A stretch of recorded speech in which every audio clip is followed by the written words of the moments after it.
Ishwaro Shambho Mahadev. We spoke on Vedantic theory of Dhyanam last class and various factors on that. I have not completed them, but then I thought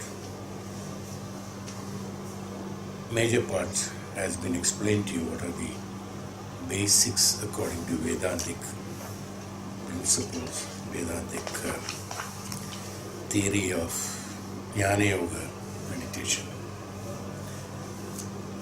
Dhyanam. It is Dhyanam. Dhyanam is definitely different from what they mean as meditation, mediation, meditation and things like that. Here, Swami Shivananda and Swami Vishnu Priyananda have expressed their views on 4 kinds of meditation. I have told you everything about the basics of meditation when we started our classes on meditation. It remains as it is. It is incorporating with that. I thought I must also tell you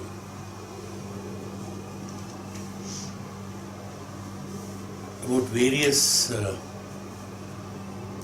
other practices that is being done. There are 4 types of practices being done. As I have told you earlier, Raja Yoga, Karma Yoga, Jnana Yoga and Bhakti Yoga.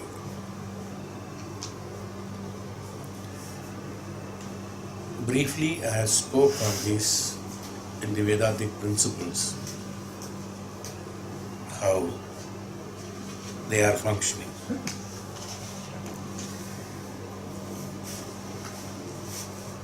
My way of practicing is Jnana Yoga.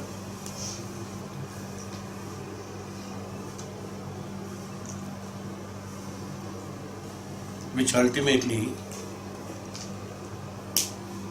has been prescribed by many great saints,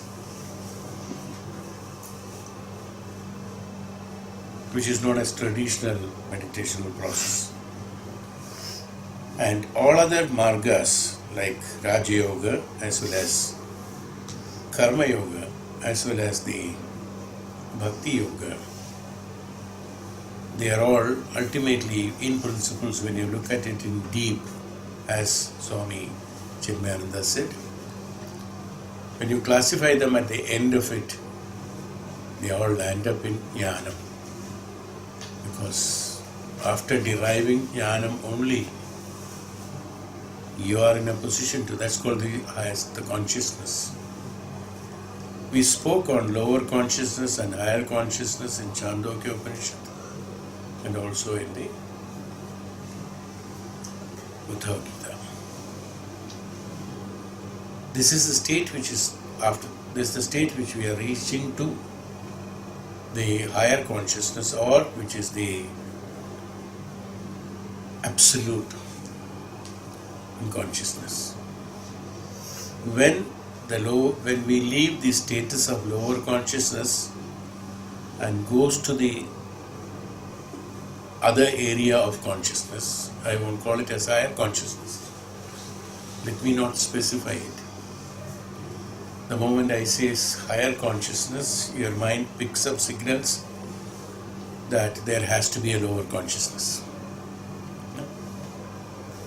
I would, because each and every word is important before we start doing Dhyanam. Meditation is not done for pastime. I have already told earlier. This cannot be done by anybody and everybody. It's not possible. It's why people could not do it. In ancient days, they had certain discipline, had to be followed. Only on those disciplines only, this process of Dhyanam can be done. I spoke to you the meaning of Dhyanam in the previous class.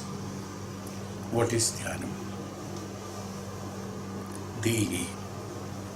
I explained that process. It stands. Nothing is changing. There may be a lot of repetitions I will be having, but I would like to have an overview of various ideas and principles and tattvas that are prevalent in the Shastra, so that having undergone some practices here, you should not be feeling deprived of knowing something which is there in the other than what we are practicing. That also has to be known, so that each one has got, as I told you categorically in the last class, depending upon the status of each individual, he has to choose his path. He gets the Guru according to that. An absolute, we spoke about hunger in the last class, how the hunger for that is necessary. And accordingly, the word disciple has come from discipline. The perfect disciplined consciousness, I won't call it even mind, a perfect disciplined lower consciousness which undoubtedly accepts the realities of the true Vedic science, which is explained by the Guru, can only establish the intellectual center or the antakarana in a state of unchangeability. I specify unchangeability. When the antakarana reaches a status of unchangeability only,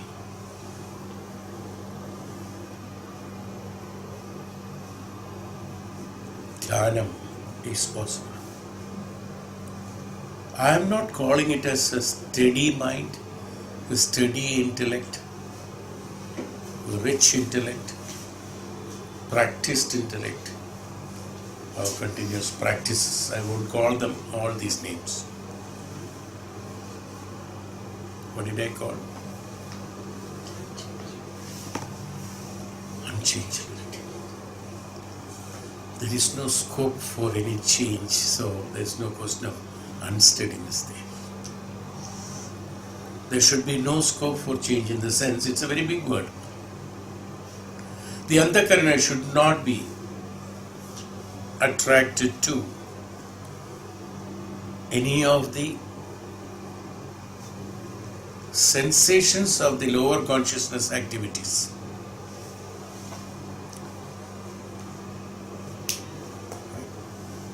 Abandoning them,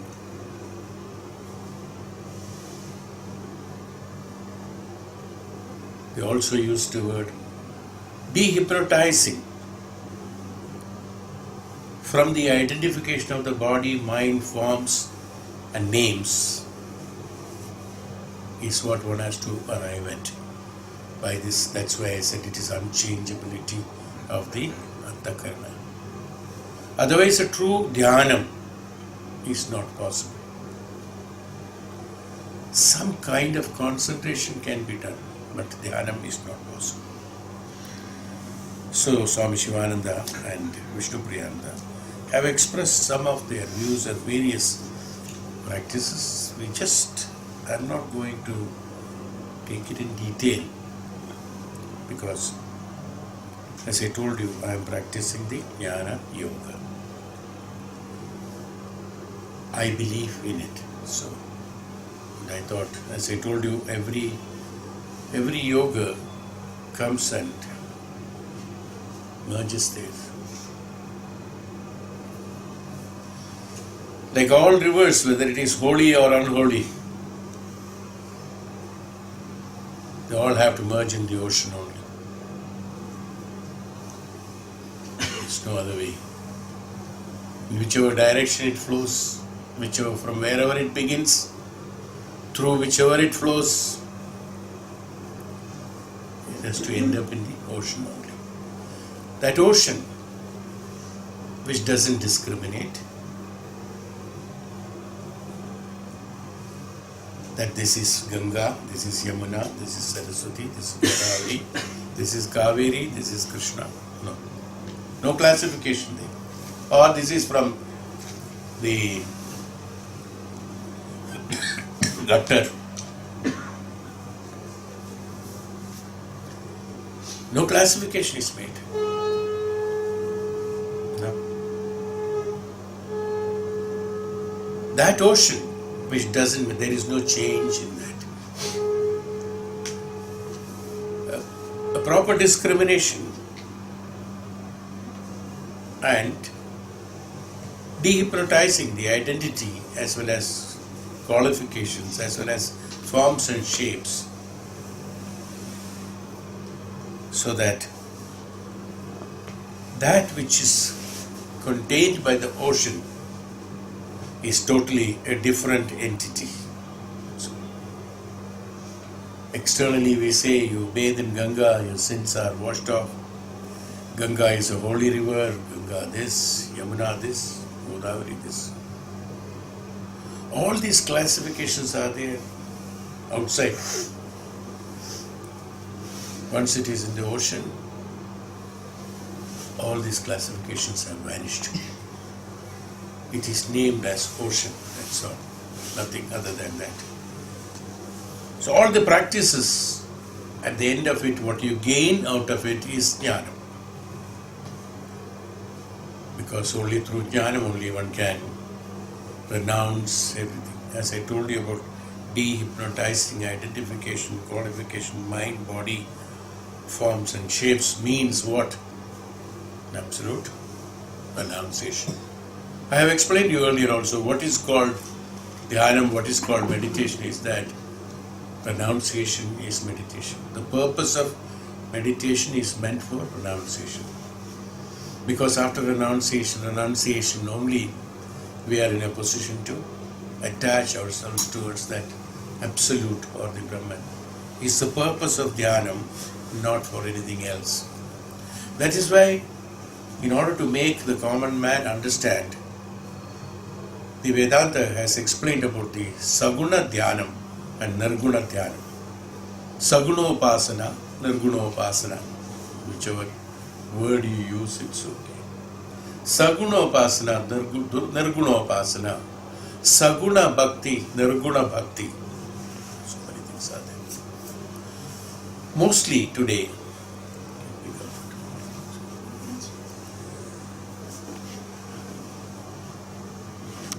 most of the people would like to do a Saguna Bhakti or Saguna Upasana. We'll be talking about it. Well, I'm not saying what you should follow.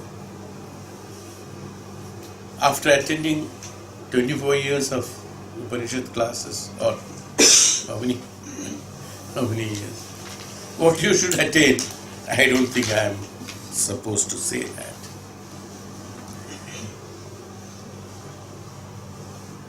So in Dhyanam, what happens here, we just browse through not opinion, it's the derivation and findings of these great men. They are great people.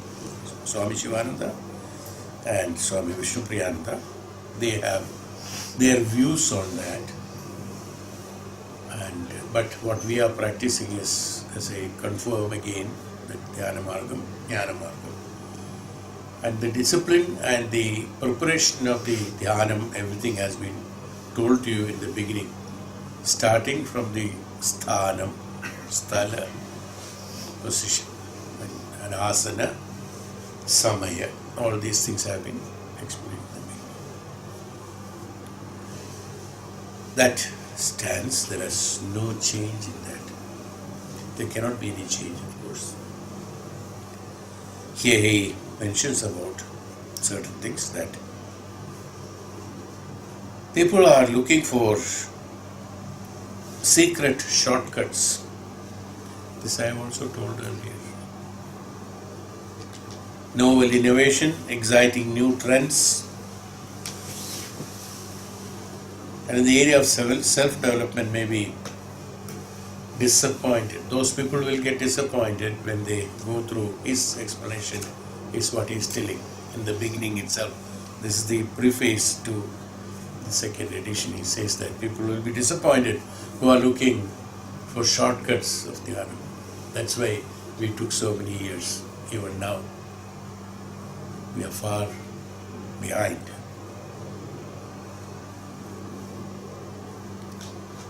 Because that needs, it's not the number of years again. It is the intensity at which you work.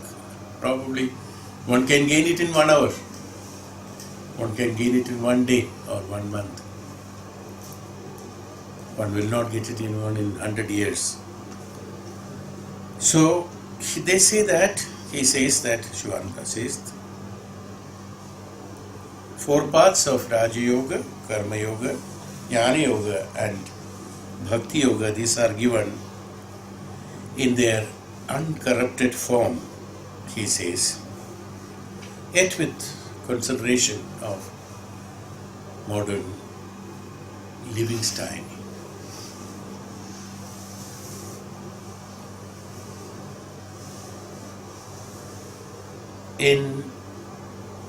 If one understands the 4 paths of meditation, it is possible to unravel the trappings and mysterious elements of any religious or philosophical system. The religious and philosophical systems have been formed earlier. Any religion, the formation of religions, formation of philosophical associations, societies have been formed only for attainment of purity, attainment of discipline, attainment of self-realization. This is the purpose of any religion. Nothing other than that, you see.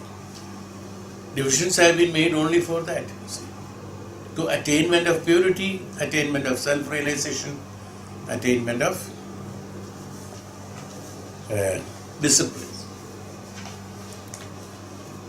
So that through disciplinary practices, one leads a disciplined life. A regularity comes in the timetable of living, and when a regularity comes in the timetable of living, the pattern of the growth and the pattern of the functions and malfunctions of the physical, mental and spiritual bodies will be symmetrical. There cannot be any contradictions between the three. Is why a disciplined life is necessary. Somebody says Satvika Ahara, you will be that what you eat. Somebody said. So many people are very strict. Satvika Ahara. I will not eat this, I will not eat that. Fine, nothing wrong. That's our system, and system can be done. But then their thoughts are not at all pure.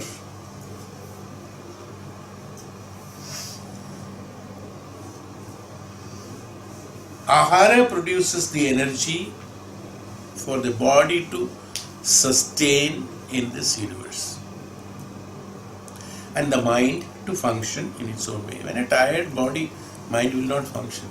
It's not possible. Somebody is hungry, as I told you last class, cannot think of anything else. It's not possible. He has to have energy. That's why ahara has been prescribed. Well, about ahara, we have already told enough. Ahara should be consumed as Aushati. So Bhagavan says, Maharishi says here, real meditation is the liberation from the clutches of the the senses of lower mind.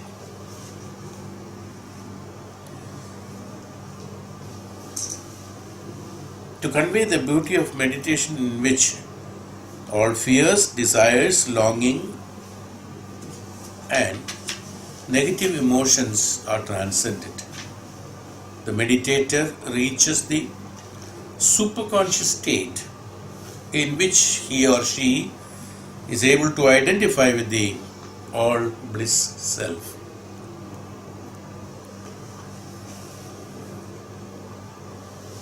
The self is nothing but a highest consciousness, the superconsciousness, that is called the self. It is the Dhyanam. What is self? Self is Brahma Dhyanam. That's called self. Self is not an individual. Self is not a universe. Self is not God. Self is nothing. Self is not Atma, Paramatma, whatever it is. Self is the highest Jnanam. That's called the absolute. That's called the Brahman. That's why it is known as Brahman, which is the brightest of lights. That's why it is known as a blissful light. The bliss is identified through, when we talk about the advanced meditation status, we will know about the importance of prakasha. There are also mantric in mantra, chanting of mantras. Hatha yoga, mantra yoga, they are all associated with Raja Yoga.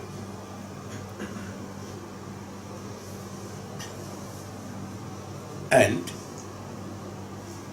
Kundalini Yoga is also associated with Karma Yoga or Raja Yoga, one of these.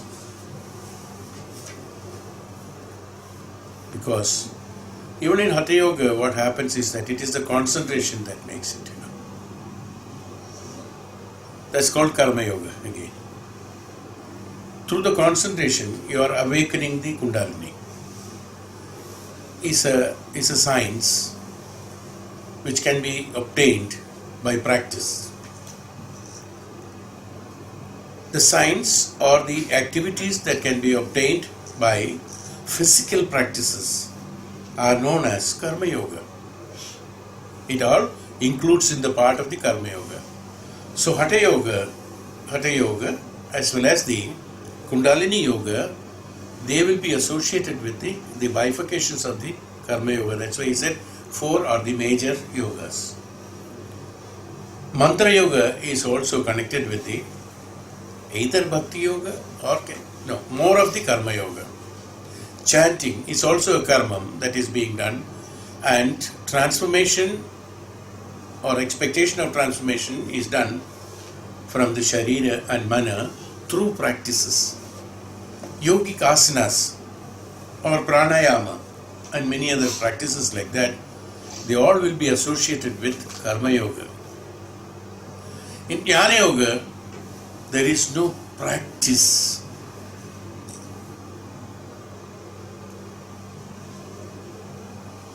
In Jnana Yoga, there is no practice. As I told you in the previous class, stabilizing the intellectual, the antakarana, with the jnanam of the Vedic science, contemplating it and establishing that it is the truth, and the second part is what? Experiencing it in direct realization, we said. That's Jnana Marga. So there is nobody who can do better practice, he can make it better. No, it's not like that. It's not a physical capability or a mental capability that you can achieve nirvana or the moksha or mukti or the liberation through Jnana Marga. It is a process of dissolution into the absolute Jnana.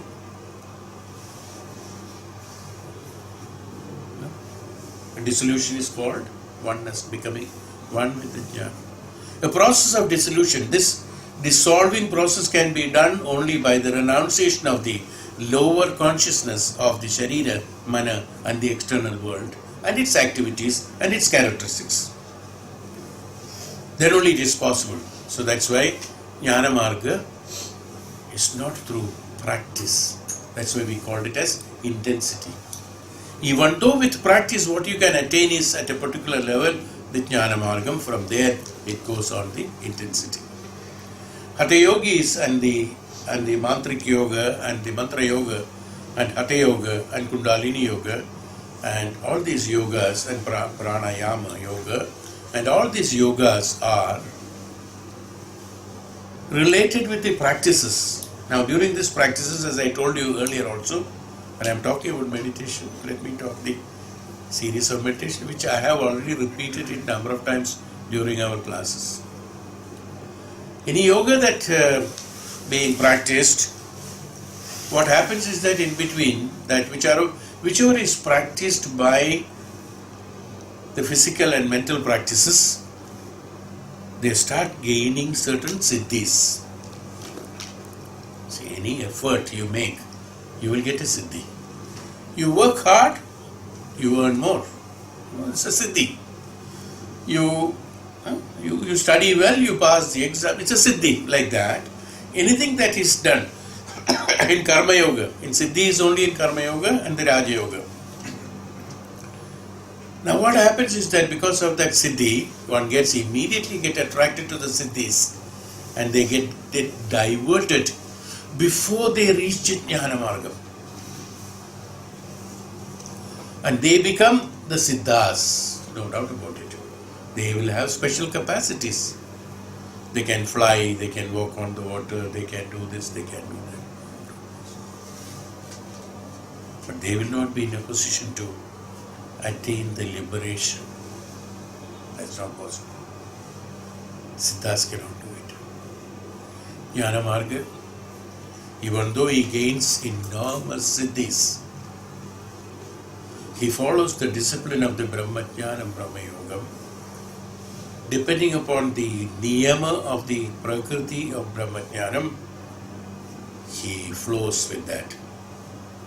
And yes, there also, in case of necessity, based on the prakriti niyama and the Brahmajnanam, Brahma Vidya, he can use that siddhi for the purpose of the benefit of the humanity. He can use. But that usage will be very specific, not general as the requirement is there from the people. There's a discrimination. As what I mean to say is that, that's why I say immediately, I've explained to you earlier also, such people who are the Jnana Yogis, they understand, Jnana Yogis, they can understand your karma kanda, your karma phala, everything is understood. In whichever way that you have to finish your karmas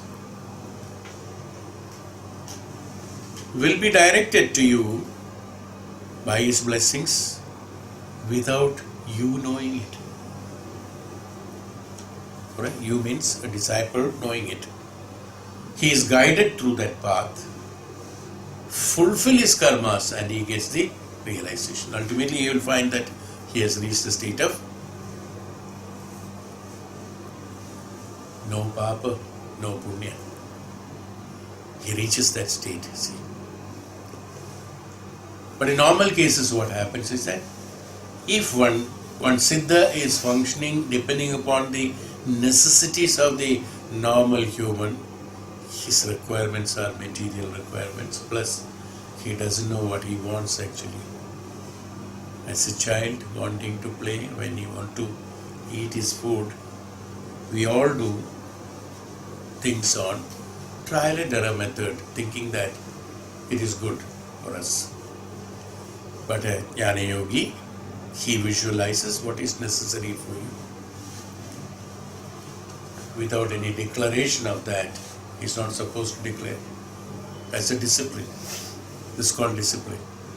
That's why a Maharshi or a Tapasvi, even though you go and pray to him and tell him many things, he directs you through your karmas so that he doesn't deviate from the principle of the Brahma Vidya and the Prakriti, Niyama of the Brahma Vidya. This is the Siddhi part of it I am talking, in each part. So you should understand there are different parts. So this is the Siddhi part of it. His Siddhi is the highest because he is the one who has totally realized the Brahman and the Prakriti. Others have got into the entanglement of the Niyama, even though they have travelled through the Niyama of the Prakriti, but when they got the Siddhi, they got entangled in the Maya. Even though it is a Siddhi, they are performing much better than the normal human being, no doubt about it, and can continue for quite long because of the practice of Siddhi. Such Siddhas have to constantly be in the practice. Yes. Some of the tantrics who has to be doing the Tantra Vidya, chanting of those mantras and vidhis and vrittis, they have to be constantly doing at that particular time of midnight. Some days he leaves it, his Shakti is deteriorated. This is why I said it's a physical activity. You understood? It's a practice, that's all. That which can be attained by practice can be lost by practice. Right? Is what the great men say. I don't. So you don't have to believe me. You can believe the great men. I am only a transmitter loudspeaker. Why did I say about the mantra?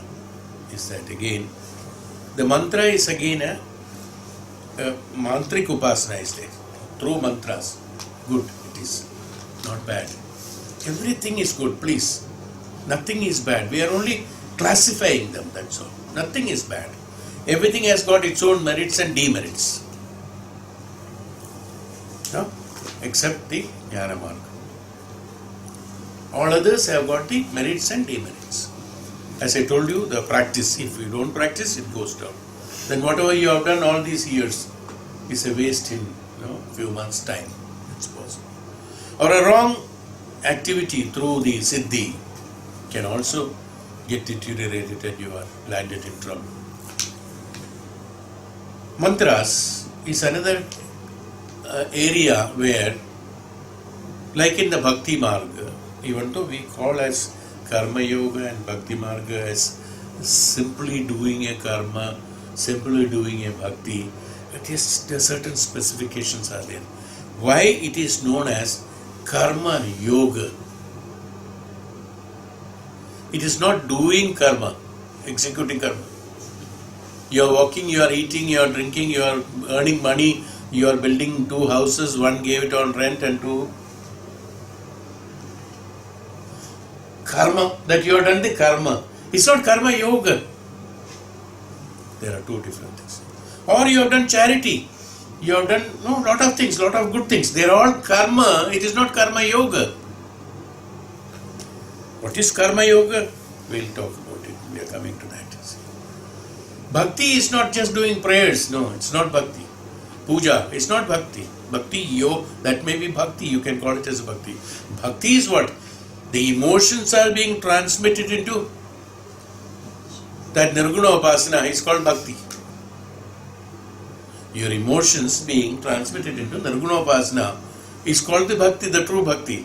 But in here the emotions are being promoted by Saguna Upasana. That's a difference. Among the normal people, what happens is that through the process of the Saguna Bhakti, what we are doing actually? Enriching the emotions further, that's all. No? Alright? Are you getting it? Nirguna bhakti is okay. That's why emotions have to be transmitted into Nirguna bhakti is called the bhakti, is why it is known as bhakti yoga, merging with the bhakti. The other bhakti is not bhakti yoga. Neither it can be called as bhakti marga. You can call it as a bhakti. Hey Bhagavan, I told you last time also, make me happy. I am growing grey all these days, even though 73, 74. Make my hair black. Or I am growing bald. Please give me. What after all I am giving? So many people are throwing away the hair. Little hair on my head. Give me. You have no expenses on that. Saguna bhakti. What happens?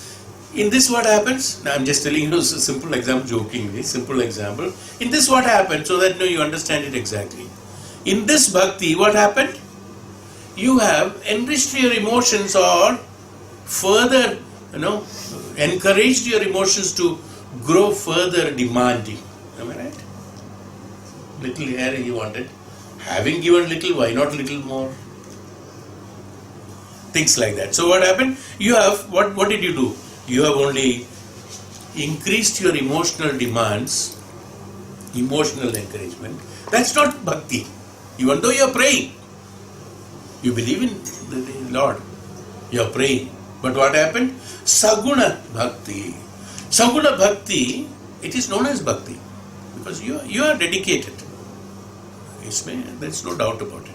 He is not doubting it. But you have got a saguna bhakti in that case. In saguna bhakti, what happens? As I told you, you are only encouraging your emotions to be stepping up further beyond your control and beyond your limitation because you are encouraging it to grow. Saguna bhakti is why it is not known as bhakti yoga. Through the nirguna bhakti only it is known as bhakti yoga.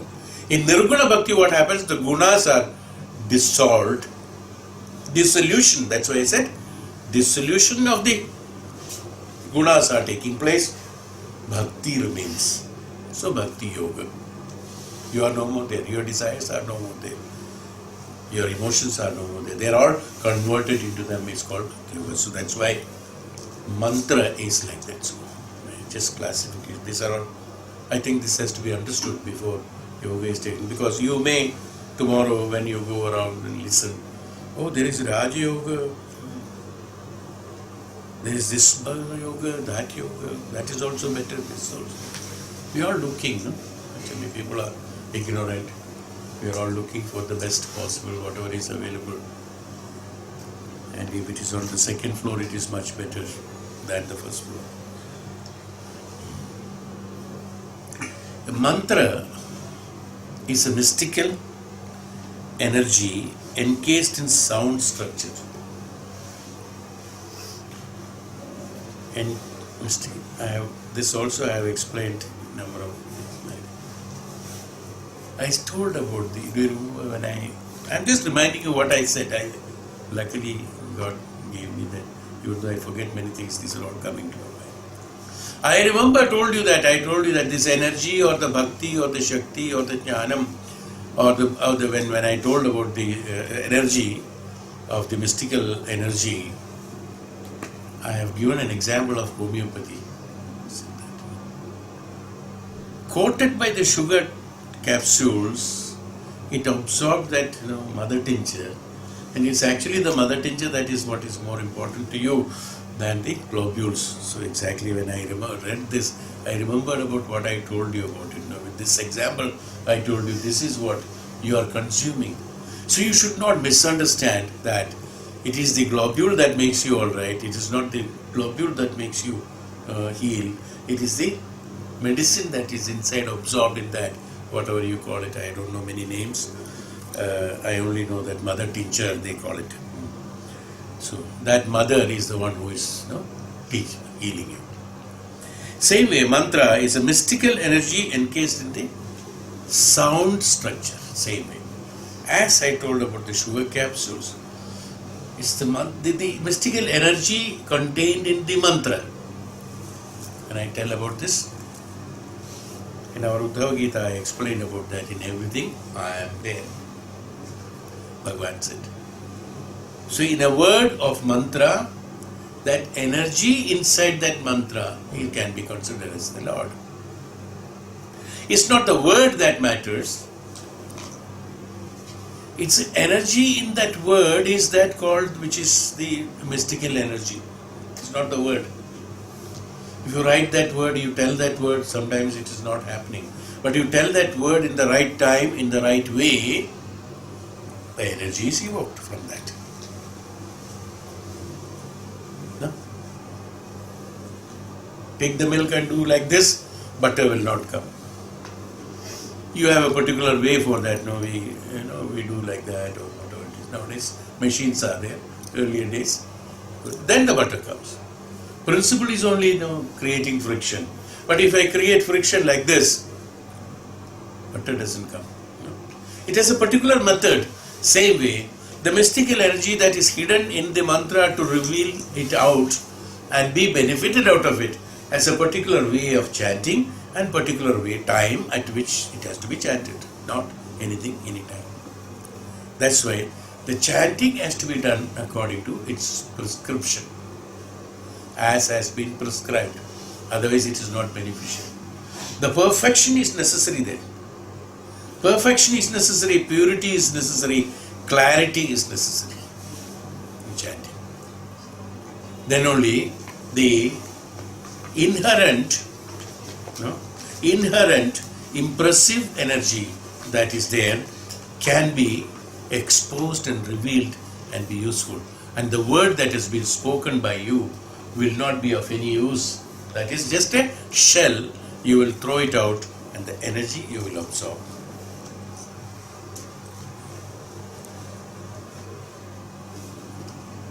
That's why they say that, just chanting. They say that, okay, you chant, you don't know the meaning of it, you don't know the time of it. Om Namah Shivaya, Om Namah Shivaya, Om Namah Shivaya. That Namah Shivaya will become ultimately starting with very nicely. Om Namah Shivaya, Om Namah Shivaya, Om Namah Shivaya, Om Namah Shivaya, Shivaya. The benefit is, how will you derive the benefit? You are chanting. There's a rhythm for that. Why a rhythm is necessary for chanting? You must be thinking, what is this Vedic chanting? Kya zarurat hai? Why a rhythm is necessary?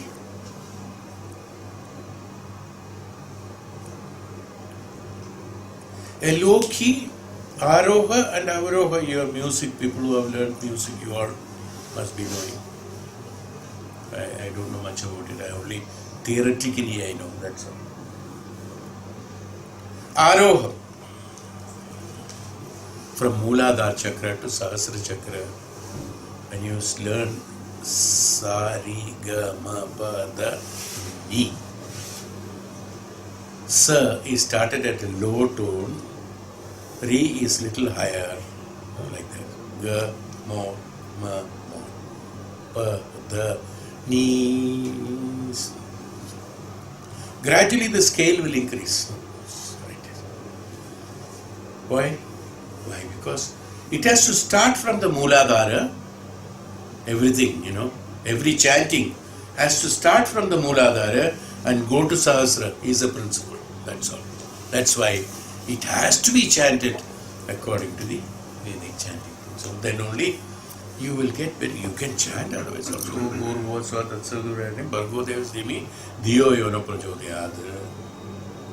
Meaning is same. Pronunciation is very good.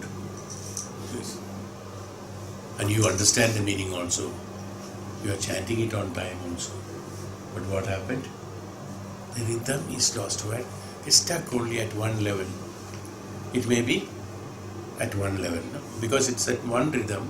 In whichever scale you are used, that will remain at that particular position, localized, which doesn't distribute the benefit of it. It's why the aroha and avaroha of the shabd. When I spoke to you about the sound, you remember in our class that Glutton. Glutton. Chanting from here, chanting from there. I spoke to you about in Uddhava Gita also. I have told you about that. Why these are prescribed? They are all, again, as I told you, these are all practices. You see, I am explaining you everything. Through this, what happens is that you are gaining certain benefits out of it. You are balancing your chakra so that your energy centers are better.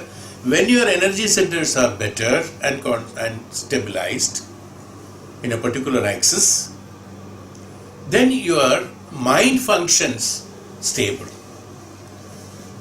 The mind is otherwise disturbed because of the emotional disturbances created by the indriyas, because of your desires and wants. They get highly, you have to have a technical analysis on this. Then only you should understand this, and it's very specific. That's why certain discipline is required. So, a mantra, anybody chanting any mantra will not get the benefit of it. They may be chanting it for 100 years, they will not get the benefit of it. Mantra should be chanted as it has been prescribed, we said. It's like a medicine, it is not. It has to be prescribed. So, a person who knows how to chant, you should learn from him if you are chanting the mantras. So, mantra is a mystical energy encased in the sound structure. Its vibrations directly affect the chakra or energy centers in the body. It steadies the mind and leads to stillness of meditation. Because we require, in Dhyanam, we require a little bit of steadiness. So preparatory of that, suddenly you sit, your mind will not be steady.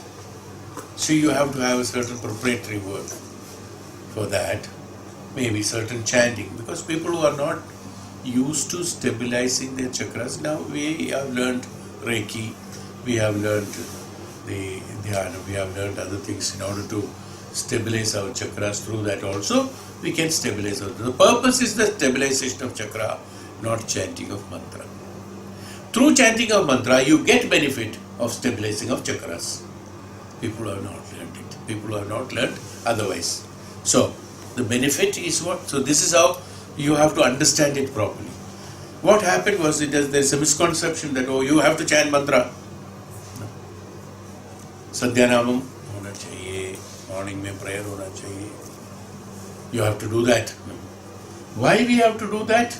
That has to be understood properly. The purpose of chanting is that in order to stabilize your chakra so that you get the steady mind and leads you to the peaceful stillness of the mind without any disturbances. Otherwise the mind is attracted to activities of the indriyas and the emotions attracted to that. So this is one part of it. Then now he goes to, I'm not taking the whole thing, I'm just giving you points which is I felt is necessary for you.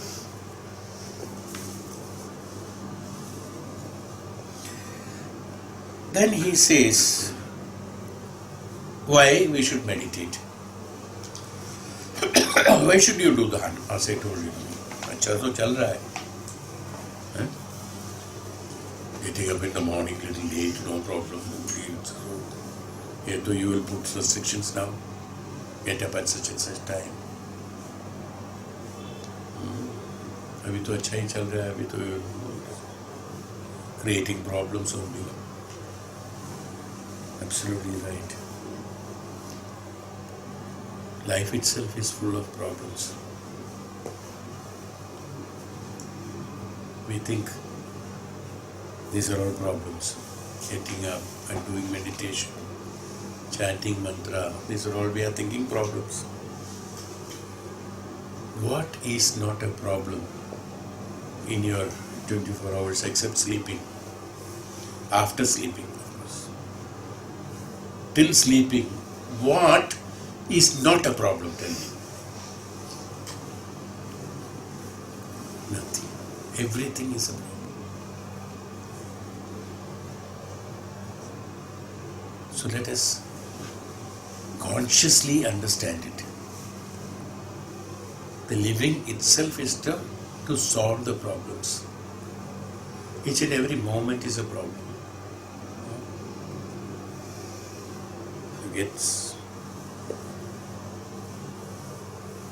Dhyanam.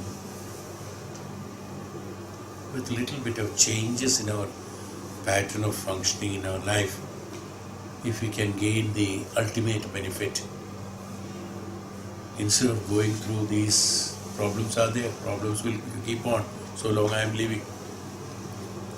At least let me finish it with this for some time, within some specified time, not throughout one has to enjoy the problem. So Bhagavan Maharshi says here, Swami Shivananda's words, this is his words, blessed divine. I just read out this passage. This is written by Swami Shivananda. Just read out for your help. Without the help of meditation, you cannot attain knowledge of the self, he says. Dhyanam. Why he said this sentence is because without its aid, you cannot grow into divine state. Without it, you cannot liberate yourself from the trammels of mind and attain immortality. Meditation is the only royal road to attainment of the freedom. It's a mysterious ladder which reaches from earth to heaven, from error to truth, from darkness to light, from pain to bliss, from restlessness to abiding peace, from ignorance to knowledge, from mortality to immortality, is what he has mentioned. Now he has told that without the help of meditation you cannot attain knowledge of the self. This, if you remember exactly, in the last class when I said about the Dhyanam, Yoga, Meditation, Vedantic theory, last class mein, I have specifically said about attainment of through Vedanta, how Rig Veda has explained and how other Vedas have explained, and told you that how the ego has to be eliminated and then attain the purity, activity and inertia, jnanam through that. And that jnanam, stabilize your antakarana with that and contemplate it and have the gist of it, the rasa of that. And using that rasa of that jnanam, transmit it into the practice of realization, the true personal, what is that, the experience. Direct realization, for the purpose of direct realization. This has to be linked with that. Why I am saying that is that you should never take words from here and there and use it individually. Will have a different confusion and it will not be complete. It has to be in totality, is why I immediately told you that. So he said is right, of course.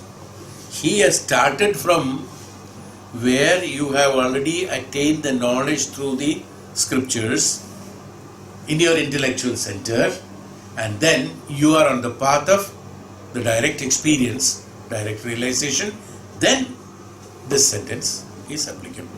Am I clear? Who am I and what is my purpose of life, etc. Where do I come from? Where do I go? All these are the common inquiries that we have got in our mind. Then he spoke about the mechanics of the mind. Then he said about the samskaras. The mechanics of the mind is based on the samskaras. The samskaras are those which are like grooves or impressions in the phonograph record,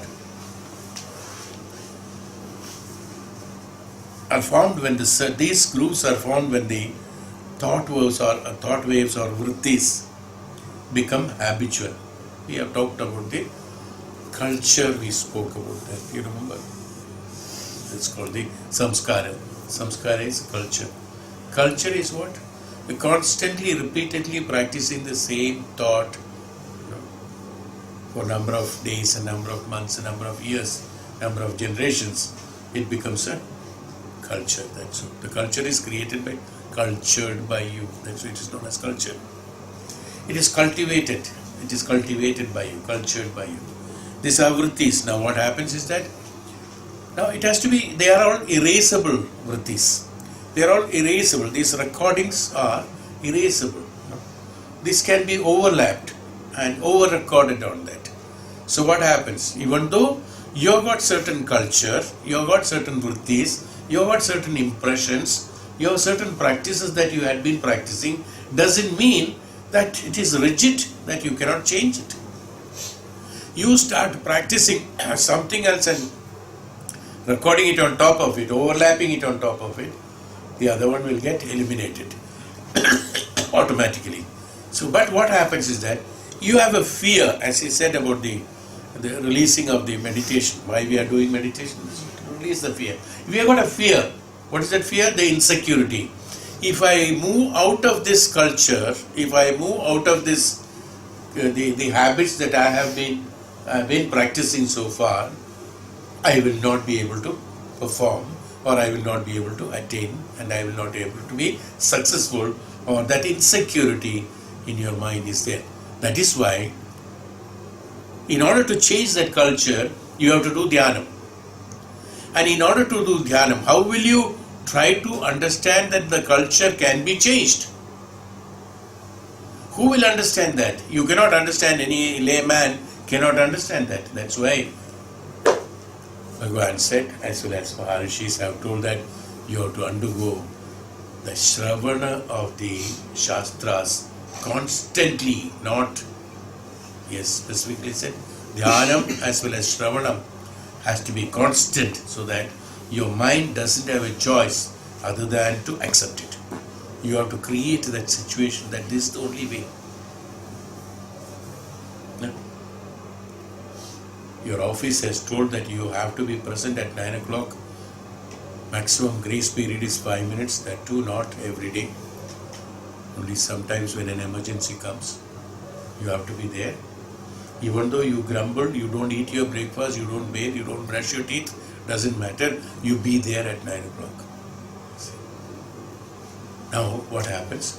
The culture that you were having previous, not being ready at 9, you are reaching there at 9 because of certain disciplines have been imposed. And after some time what happens?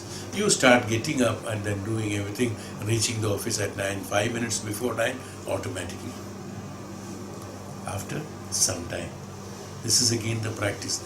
You are culturing that habit, That's what I am saying. Same way, like you are culturing the habits, our thought waves also have to be cultured. Now how can I culture the thought waves until and unless I impose some other thoughts on that and remove that thought which is there existing? Is why, you understood what I am saying? Is why Maharishis as well as the great men have told, constantly listen, Shravanam, has constantly forcing you to be at 9 o'clock. Constantly listen to that, so that the intellectual center is ready or always busy with contemplating of the principles of the Vedic science, principles of the Brahma Sutram, Brahma Dhyanam, so that you are in a position to take the benefit of it for personal experience or direct experience. Okay? Is why I spoke on thought waves. This is how we can change the thought waves. Unless I create a contradictory and powerful thought to overlap or supersede the existing thought, how can you change it? You may put lower thoughts into it, it will not change the culture. You have to put powerful thoughts which are normally not acceptable to you, which shakes you up, which forces you, which impresses you that this is what you are supposed to do, is how the culture is changed. No? Before sannyasa, one is something like X, and after sannyasa, he is totally different. It's why? Because he forcefully engraved those ideas and vrittis on the gurus, and superseded on that is how the vrittis become, these vrittis become habitual. When the vrittis become habitual, vrittis are no more necessary. It is only to make you stable through the intellectual level. It is only to make you stable through the level of antakarna for the benefit of utilizing it through dhyanam in personal realization or direct realization. The vritti arises in his mind. Now he writes about the vrittis, like how delicious is that food, and if I ignore it, okay, it is delicious, but I don't need it. Now the desire that was there, it gets died up. I encourage it by buying that delicious food, eating it, experiencing it, having experienced it, wanting it more again and again, that it becomes a culture. So what happens? Every day morning, I must have this. It becomes a culture. This is how the culture is developed. But the culture should be developed for the purpose of benefit of you, is what he says. Here also he talks about the ahankara in the beginning. This is told by Adi Shankaracharya in Vivek Chudamani. We have taken Vivek Chudamani long back. He said that calamity is due to being subject to ego. Calamity is due to being subject to ego. Bad agonies are due to ego. Desire is due to subjection to ego.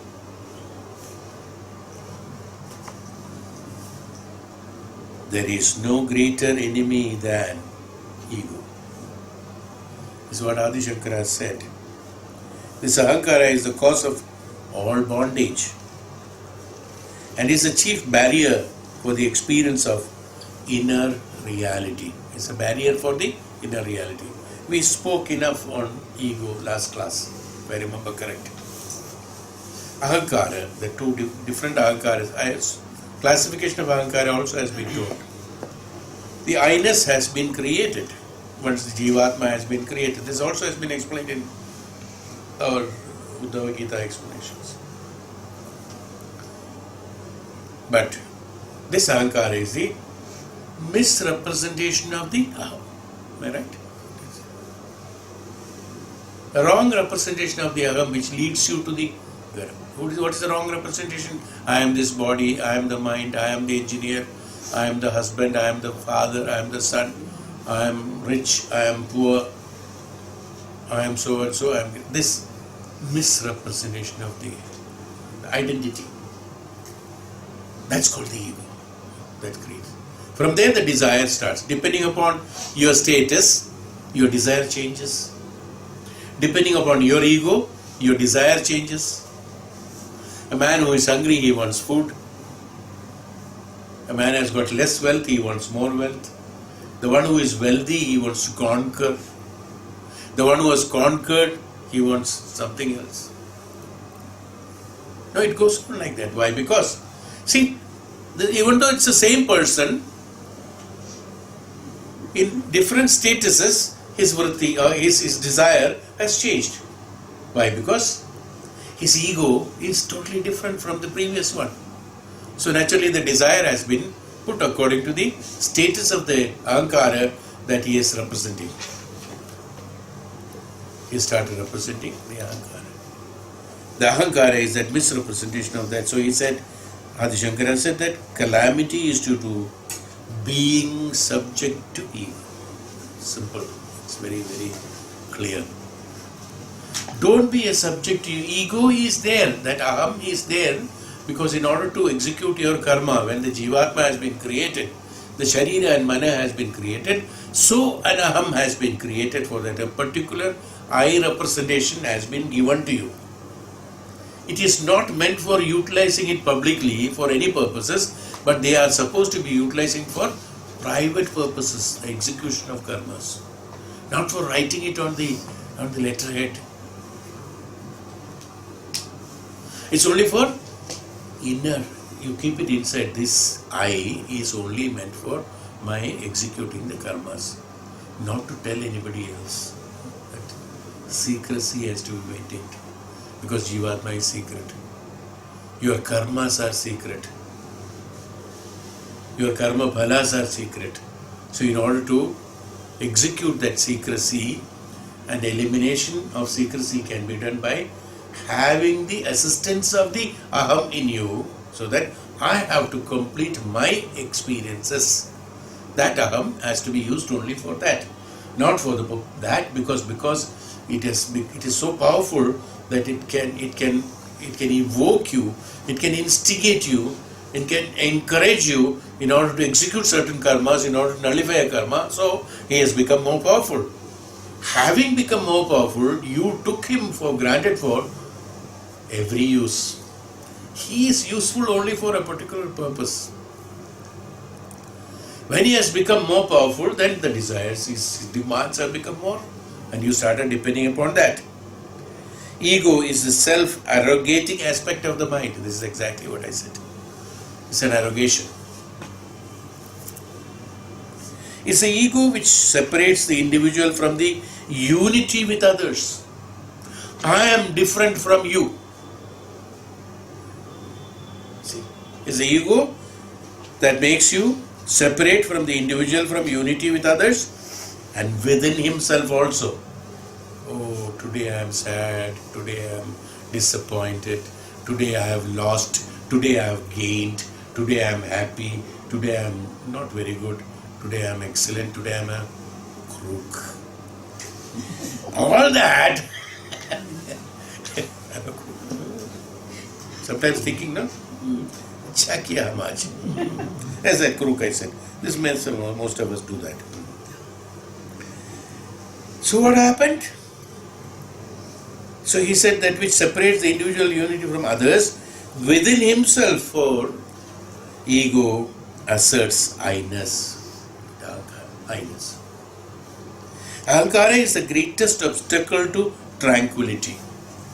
Naturally, so long that ego is there. How can you do Dhyanam when ego is there? Ego will say, don't do Dhyanam.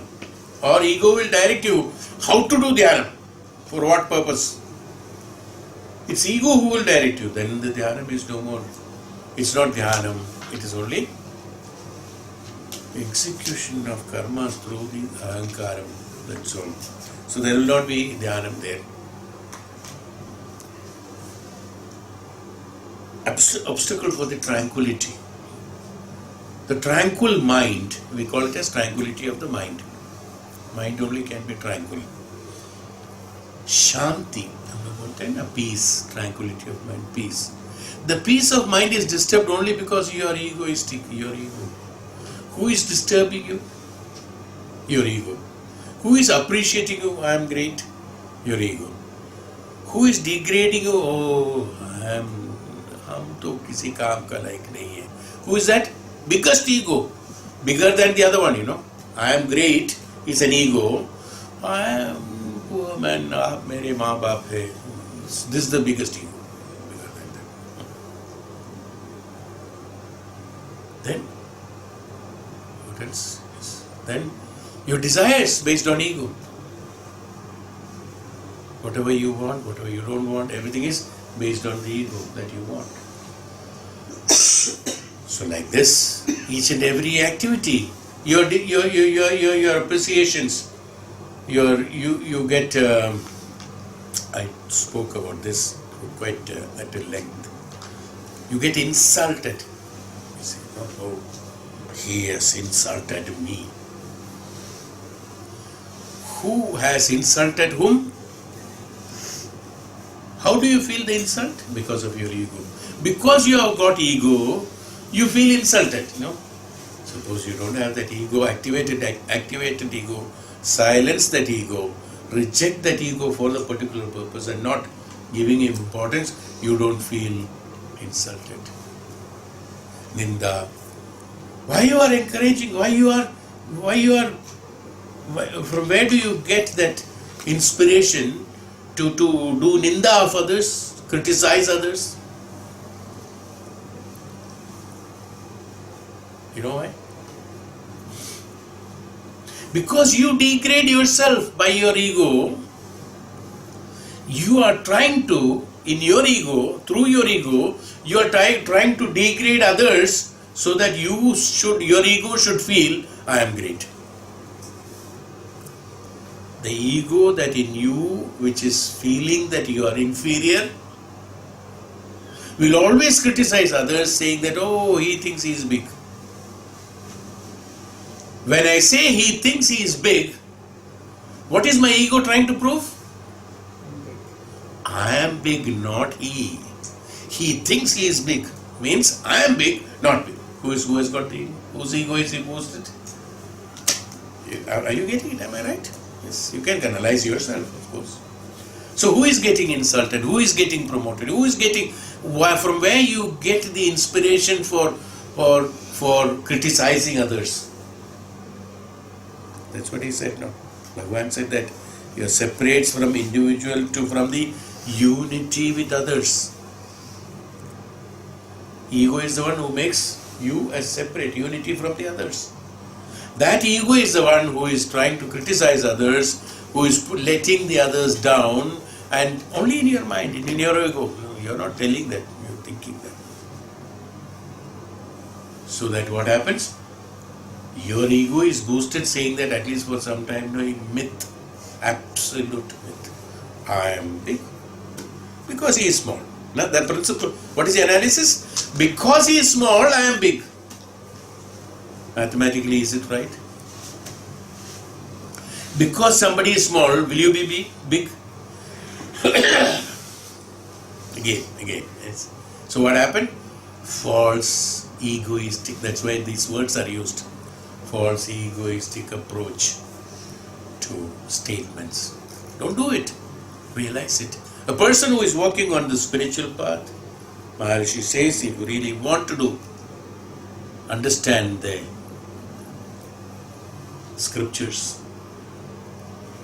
That's why I told you, remember, from the beginning I have been telling. One should be eligible to listen the Upanishad. Even Upanishads have told that. Upanishads should not be told everywhere. He should be eligible. The basic eligibility should be there. What is that eligibility? Egolessness, acceptance has to be there. Acceptance means no ego. That's why the acceptance has been given imposition on that. Acceptance, surrender. I always tell that. Samarpana bhava. Arey, do it. So that your ego is lost. Not because somebody wants you to do samarpana. Bhagavan doesn't want you to fold hands. Bhagavan doesn't want you to do sashtanga pranamam. Bhagavan doesn't want you to do any puja. Bhagavan doesn't want you to do, to do namaskaram. But you have to do it to release your ego.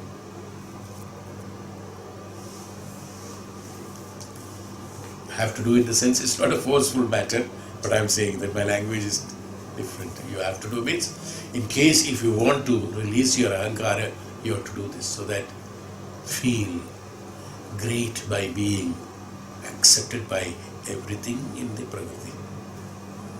When I am humble, when I am good, when I am knowledgeable, when I have no ego, I am accepted by the Lord, who is great. Sudama, Kuchela is the great in presence of Lord Krishna, because he accepted him.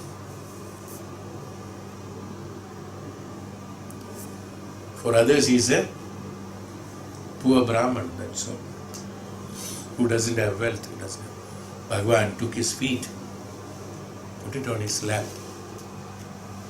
nursed him, wiped his feet. Who is great? Sudama is great. Kujela is great. But he did not feel the greatness than Krishna. Then also he felt in him, he is great. Dekho, he has put my feet on his lap. He is great, he says. That's called egolessness. Dekha, Krishna hamara pair chhoda. Is it? There are two, same situation in two different ways. Suppose he thinks that, boost up of his ego. On the other hand, he says, Hey Krishna, what are you doing? Taking my feet, dirty feet, and putting on your lap. You are Lord? Absolute zero. See? An example, just an example I told you. I just always get this, the impression of Kuchela's activities. So what happens is that, why we are speaking on that is that it's a very important subject, so that in order to understand the spirituality, in order to understand this, all meant only for those people, of course, that's what we are talking about.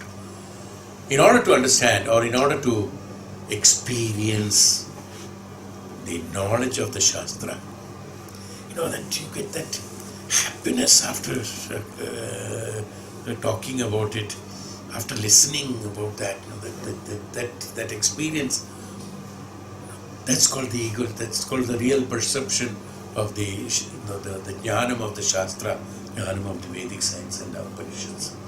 That only, dilutes in yourself, as well as the whole ego is lost in that, absolutely. Everything is lost. And possesses more or less, we are better, or what is it I said, is obstacle of tranquility, for it is which occupies the mind with whatever we are better or worse, possesses more or less, and have greater or lesser power than others. It is attended by desire. Attended by means it is promoted. The ego is boosted up by more desires, pride, anger, delusion, greed, jealousy, lust and hatred. We all know it. The ego is the most difficult aspect of the mind to control, for its nature is such that it dilutes even while one is striving to overcome it. Is that very part of being that would not be controlled. Through Dhyanam, the play of mind is witnessing, and it becomes tranquil, eliminate and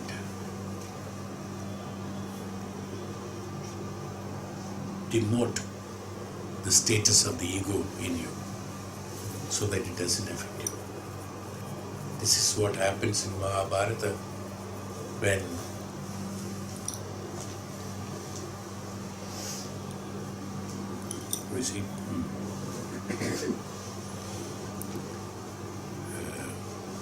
Dhritarashtra,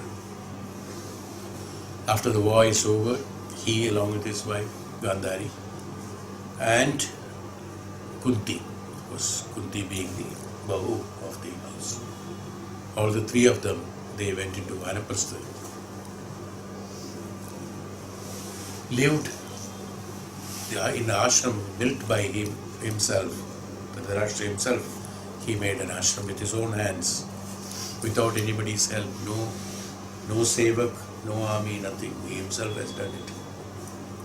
He started meditating, he started living there.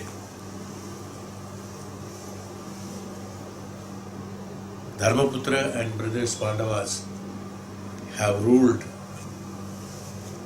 the country, Samrajya, for 36 years after the war. The war was fought at 70 years when the Yudhishthira was 70 years old. After that 36 years he ruled. During this process what happened was they wanted to visit Dhritarashtra. So they went and visited them in ashram for the first time.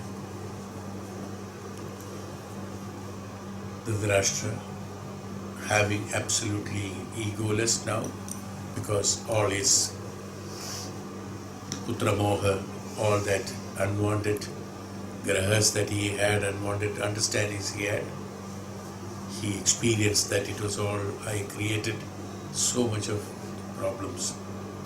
He was, even though initially he was sad about it, gradually, due to his ashramavasa, he had overcome that and ultimately realized, being a person like me, he's a very powerful person, because he has great siddhis in him, great siddhis. So when the sons, the Pandavas, came and visited him and they were about to go back on that morning, he went to the riverside and meditated, created a wildfire, the forest, created a wildfire by just meditation. He created the fire.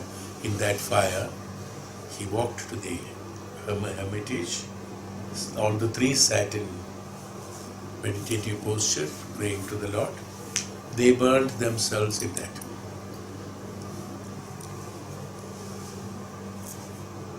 Why I have said this in between this? Why did I say this?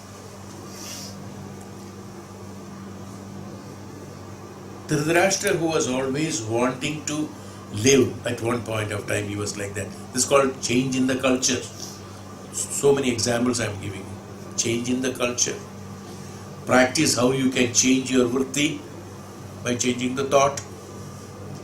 How you can create yourself more powerful through Dhyanam and understanding the principles of the Vedic science. These are all examples. Involved in this is why I am saying this. He created a fire and wildfire, and he sat, he knew he has created the fire. It's a wildfire. The other ladies might not be knowing, Gandhari and Kunti, they may not be knowing, but told them, sit down, close your eyes, start meditating. They just follow him, that's all. Followed him. Knowingly, he, without any reluctance, he burned himself in that wildfire. We must be thinking, now in our status, in a status where we have an ego, can you think, even in dream, can you think you are getting burnt? You will shout and get up, is it not? Suppose you are dreaming, there is a fire. Is it not? You get scared, you get sweating, you get up and shout. Am I right? Even in dream. He consciously sat down and requested the Agni to burn his sharira down. Why? Because he doesn't have any ego persisting in him, having this sharira, I was the king, or I am the king, or I am Dhritarashtra, I am so and so, is not there. A man who doesn't have all those desires, who doesn't have identification to himself, who doesn't have dependency, who doesn't have forms and shapes, who doesn't have the identification of the I, what is the problem for him to burn himself? There's no problem. No.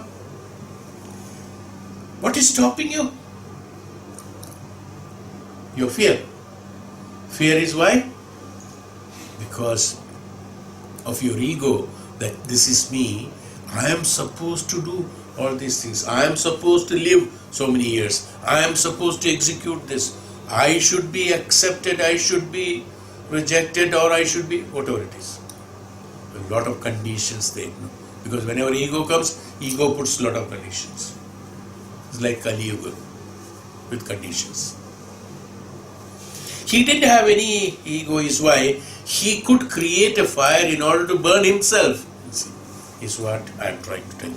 It is there in the Purana, so I just quoted that, that's all you see. This is how it is. The power of thought. He tries how thought can be changed. We have discussed about the thoughts earlier also, but some of the things which I might not have told, I thought it's nice to read it out. He says, Maharshi says here, every thought has a weight, shape, size, form, color, quality. That's something strange.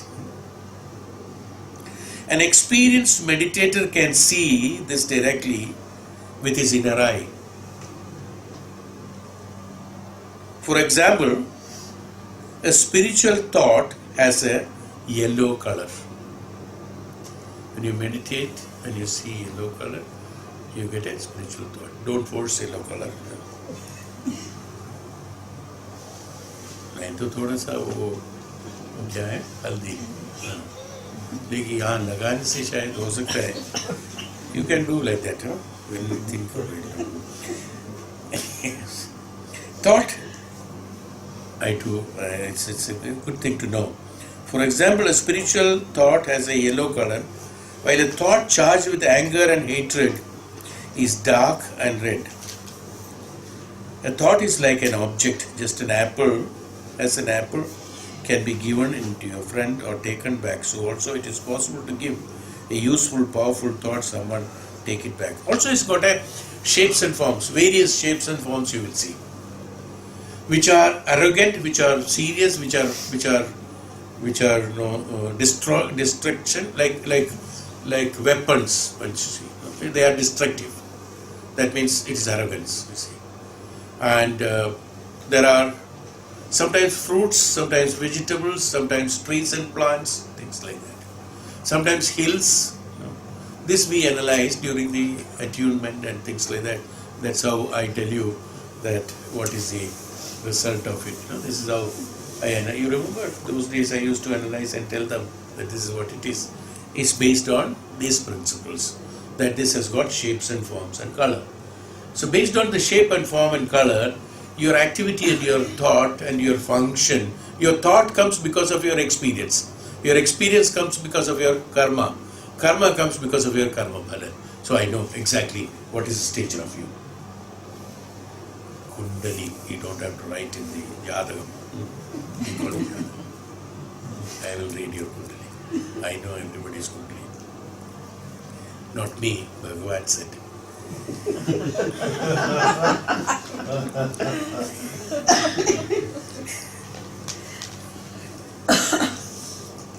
What he says is true, because depending upon when we are on the spiritual path, when we have got the entanglement with the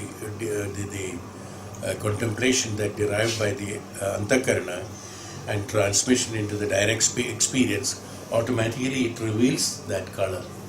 And that darkness is also fear. Because of a lot of fear inherent in him can cause this obstacle of that. That means his ego is completely not destroyed. So that has to be cleared. The clearance has to be done through further listening, constant listening, constant contemplation, constant acceptance, constant samarpana. So that this gets cleared. Dependency has to be totally on that, the godliness. Here also he says now, these qualities do not proceed from the objects themselves, they belong to the attitude of the mind. One person's joy is another's sorrow. Thought.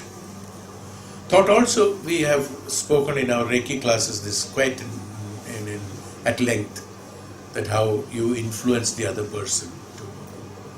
If you've got a negative thought, you influence them to be negative. You've got a positive thought, you can be positive with others. The fight comes because of the one who is approaching has got a fight in his mind. He transmits it to the other person, it seems, in most of the cases, where he can also cool it down by his thought. They are all, of course, high practice, lot of practice is necessary, but even in general also what happens is that we normally give an opinion about us to the other person, is why the other person is talking about it. So this thought process, we have spoken about the methodology of the thinking process based on the karma and karma phala. So this thought has to be converted, this thought has to be changed. Ultimately that's what we spoke about this also at length in our previous classes, how to change it. Then he's speaking about the self. In that small small para, I'll read out. Whether this person lives spiritual life on his own or is part of an organized tradition, the goal is the same: to attain the perfection, purity, peace of mind, and self-realization. This is what is ultimately that is to be important. The source of wisdom is self. Absolute Dhyanam is the self. But the self is that. Self is Dhyanam. Self is absolute Brahman. That's called the absolute. So that's called the self. The self is not the individual body or mind, but the aspect deep inside each person that knows the truth. It exists in each being, and yet it exists independently also. It exists in each being, it also exists independently. That's why they said inside you and outside you. That's what it is. That independently existence only we call as God. The Jnanam that is there independently existing is called the God, or you can call Brahman, you can call it as Devata, whatever it is. It's called the highest consciousness, the prevalent. Why it is told inside and outside? Why and then when it is Jnanam, is Brahma Jnanam? Why there has to be inside and outside? Why he has told this same that it exists in each being and yet it exists independently also? The sentence itself is clear. It is there in each being, and it also is existing there. Also exists existing. The existing is this we have spoken about the principle of this in the Uddhava Gita as well as Chandogya. Suppose there is a molecule of moisture in the atmosphere. This molecule also is containing the characteristics of the atmosphere. It is existing inside as well as outside. The moment the molecule becomes cooled or heated, falls as a rain, the molecule is vanished. The Jnanam or the consciousness inside that molecule has merged with the existence which is prevalent. What has fallen down as rain is the water. The existence in that is remaining there itself. That which is a being is a Jivatma.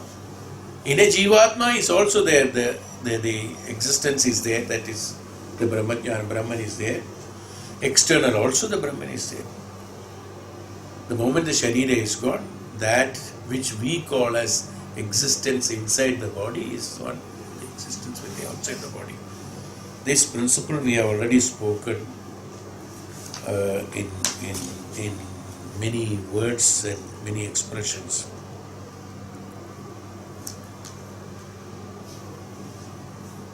Raja Yoga is a scientific psychological approach focusing on concentration and meditation.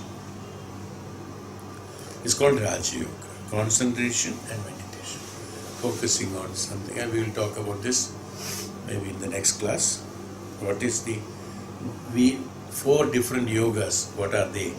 We will explain you. Karma Yoga is the path of eliminating. This is what I said. Karma Yoga is not doing something. Karma Yoga is the path of eliminating the ego and attachment through selfless service. Is called Karma Yoga. The others are Karma. Gurudwara and other places they said you do selfless service. Polishing the shoe, polishing the handrails of the staircase, cleaning the floor, cooking rotis for others. It's a selfless service, not with the egoish, not do, oh, I am doing seva. Many people think that. What are you doing? I am doing seva, I am doing seva. Don't say I am doing seva. The weight is lost, is it? You just do the seva without any expectation out of it. Not even punya out of it. Don't do that. Selfless service. So when you execute that selfless, it is a karma yoga. That selfless service when you do, it's a karma yoga. You are helping somebody. without expecting anything from that person. No favors, no advantages, no this one, nothing, no blessings, nothing. When you do that, it's a seva. And that seva has got a value. And that is the karma yoga. You are already attaining that selfless service. Through selfless service, you are attaining the jnanam that this body and my karma, because this is the body, this is the mind, this is the indriya, which is executing this karma, is not me. This knowledge, jnanam, you will get when you do selfless service. When you do selfless service, automatically what happens? Your ego is finished. That I am doing, I have done the help, I have done this, I have done this, that is gone when it is selfless. Is why this is known as karma yoga. So through karma, through selfless service, you identify the jnanam. Once you identify the jnanam, the process of jnana marga continues. Is why karma yoga is a path of eliminating the ego and attachments through selfless service. That's why I said doing charity, doing puja, doing this, doing that. They are not karma yoga, they are karma. Jnana yoga is the method by which the intellect is used to negate bondage to the material world. Bhakti yoga sublimates the emotions into devotion. The emotion, that's what the nishkama bhakti. Emotion into devotion. In emotion there is a kamam, sakama bhakti. In devotion, which is devoting, is the nishkama bhakti, where there is no asking for it. Just to be being it, then only it can be.